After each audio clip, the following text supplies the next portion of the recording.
పవన్ కళ్యాణ్ గారు షర్మిస్త అనే అమ్మాయికి మద్దతు తెలుపుతూ ట్విట్టర్లో అయితే ట్వీట్ చేసిండు. ఇప్పటిదాకా ఏ రాజకీయ నాయకుడు బహిరంగంగా అమ్మాయికి మద్దతు తెలపలేదు. ఎవరి షర్మిస్త అనే అమ్మాయి అసలు? ఈ షర్మిస్త అనే అమ్మాయి ఒక లా స్టూడెంట్. పహల్గామ్ ఉగ్రదాడిని ఉద్దేశిస్తూ, ఆపరేషన్ సింధుని ఉద్దేశిస్తూ బాలీవుడ్ హీరోలు ఎందుకు స్పందించలేదని చెప్పేసి తీవ్రంగా విమర్శలు చేసింది. అయితే ఆమె మీద కూడా సోషల్ మీడియాలో అంతే తీవ్రంగా బూతులతోటి విమర్శలు వచ్చినాయి.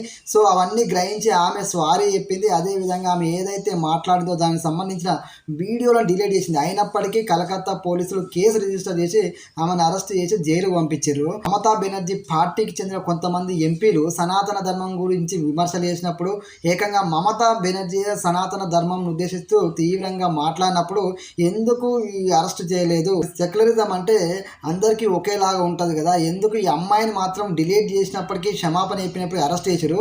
ఇప్పటిదాకా క్షమాపణ చెప్పని మమతా బెనర్జీ పార్టీ ఎంపీలను, మమతా బెనర్జీని ఎందుకు చర్యలు తీసుకోలేదని చెప్పేసి పవన్ కళ్యాణ్ గారు సూటిగా ప్రశ్నించారు. మరి పవన్ కళ్యాణ్ గారి అభిప్రాయం మీద మీ కామెంట్ కూడా తెలియజేయండి.